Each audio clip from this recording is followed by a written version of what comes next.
आप सभी को जय मसीह की। उत्पत्ति की पुस्तक 3 अध्याय उसके 21वें वचन में यहोवा परमेश्वर ने आदम और हव्वा के लिए चमड़े के वस्त्र बनाकर उन्हें पहनाए। पाप के कारण मनुष्य ने महिमा का वस्त्र खो दिया। लज्जा के कारण वे एक दूसरे से और परमेश्वर से छिपने लगे। परमेश्वर की जिस उपस्थिति को वह पसंद करते थे उसी उपस्थिति से डरने लगे। यहाँ तक कि परमेश्वर के कदमों की आहट सुनकर वे घबरा कर छिपने लगे। पाप ने उनके मन में परमेश्वर की छवि को बिगाड़ दिया। समस्या को सुलझाने के लिए उन्होंने अंजीर के पत्तों के लंगोट बनाए। उन्हें लगा हम खुद से संभाल लेंगे, पर वे अपनी समस्या यानी अपनी नग्नता को छिपाने में असफल रहे। वे परमेश्वर से इसलिए छिपे क्योंकि अंजीर के पत्ते सूरज की गर्मी से सूख कर गिर गए थे। परमेश्वर ने आदम से पूछा, आदम तू कहाँ है? प्रियो, क्योंकि आदम वहाँ नहीं है जहाँ परमेश्वर ने उसे रखा था। पाप यही करता है।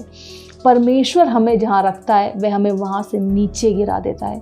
जब पाप आता है तब हम शर्म से और अपराध बोध से भर जाते हैं और उसे छुपने के लिए, उससे ढकने के लिए हम हर मुमकिन कार्य को करते हैं। हम दिखावे का और गोपनीय जीवन जीना शुरू कर देते हैं। हम मुखौटों को पहन लेते हैं। सबसे खतरनाक बात जो पाप लेकर आता है वह ये कि हम परमेश्वर से ही छिपने लग जाते हैं, उसकी उपस्थिति से हम भागने लग जाते हैं। पर वचन हमें यहाँ क्या सिखाता है कि परमेश्वर जो मास्टर टेलर है उसने उनके लिए चमड़े के अंगरखों को बनाया, उन्हें पहनाया और अपने सामने उन्हें खड़ा किया। एक जान के बदले वह परमेश्वर के सामने खड़े हो पाए। यीशु ने भी हमारे लिए क्रूस पर यही किया। प्रियो, हमें परमेश्वर के सामने छिपने की ज़रूरत नहीं है। हमें कुछ दिखावा करने की ज़रूरत नहीं है। वह हमारा छुड़ाने वाला परमेश्वर है। वह हमारा उद्धार करता परमेश्वर है। उसके पास हमारी हर समस्या का हल है। हमें डर के छिपने से हम उस दलदल में और धंसते जाएंगे।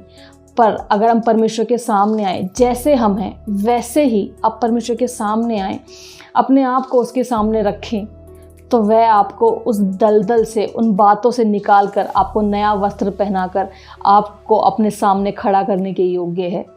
आपको बस ज़रूरत है कि आप परमेश्वर पर भरोसा करें, उसके अनुग्रह पर भरोसा करें, अपने आप को उसके और करीब लेकर आएं। परमेश्वर आपको आशीष दे।